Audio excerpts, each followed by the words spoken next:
World debuts a brand new documentary tracking the journey of what it takes to add new sports like skating, like surfing, to the Olympics.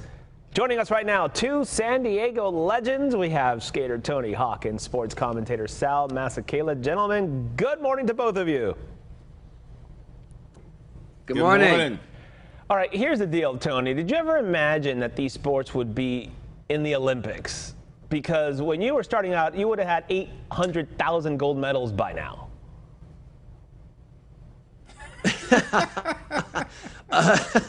I didn't, but only because it was always shown to me that people did not consider skateboarding seriously. They thought it was more of a misfit activity, like a slacker hobby, and so I never imagined that it would be recognized on an Olympic scale. But as time progressed and as skateboarding got more and more popular, I saw it as a real possibility. In the last 10 years, that accelerated, and I watched it get embraced. I mean, it's got to feel pretty good to know that you're kind of the face of the sport for all these years. You played a huge role in getting it to this level, right? I mean, everybody looks up to Tony Hawk. You're the legend. I mean, do you feel that kind of like, yeah, man, you know what? Finally, I think what I did. Or, I mean, you're probably too humble. You're like, I'm not going to say that. Well, I was at some of the first meetings about how this would work, and so I tried to do my part in advocating for it. I mean, I'm just one skater among many who thought it should be there all along. Right. Yeah, I'm happy to speak on behalf of skateboarding to a larger audience if that's what it takes, because I know the benefits of it, and I'm living proof that it can be a healthy activity even into your middle ages. Anybody who questions it, I tried it when I was 12, 13, around that time. Man, I couldn't balance to save my life. I was falling down like, I'm going back on my BMX. Okay, Sal, talk to me about how you think the Olympic Games and all that structure and all that history is going to change these sports that kind of, they do have that kind of, the X Games and that kind of vibe. Well, I mean, for a whole generation of security guards that chase skateboarders for a living, they're going to be sitting at home watching the Olympics and watching skateboarders get gold medals representing their country. So they're going to have to do some soul searching.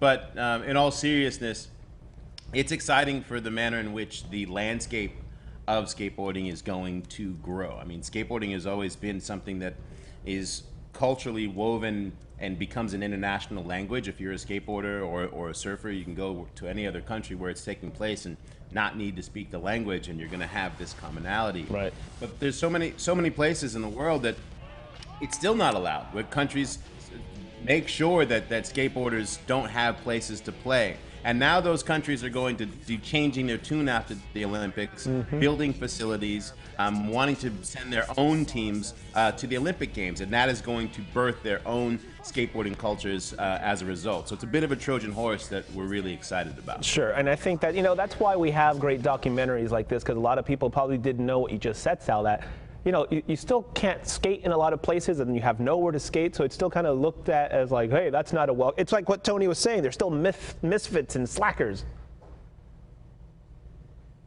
Yeah, I mean, it's so interesting, right? Like there's this idea that people still think of it as misfits and slackers, but then like Nyjah Huston has one of the most popular shoes on Nike and is an ambassador for that brand as big as any other football player or basketball player. So there's always going to be more work to do to get people to digest and recognize that you don't have to be in an established team sport in order to be an athlete. And there's no other stage that justifies that better than the Olympics. Tony, you're sitting here, you're busting out new tricks still a few weeks ago. How is that a good idea? And how do you keep coming up with these things, man? I mean, I'm just saying, dude. I was like, I tweaked my ankle going up the stairs. It seems like a good idea to me.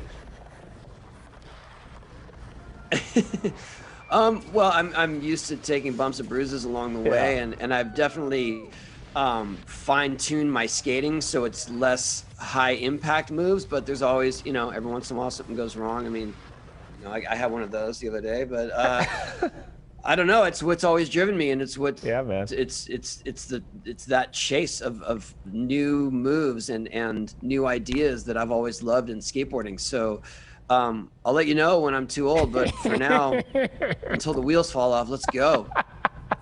And then you just put new wheels on. It's fine. It's just like we're just like skateboards.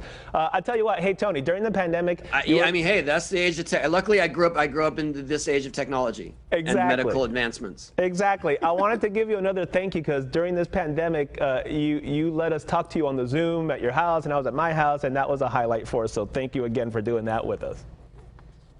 Oh, thank you.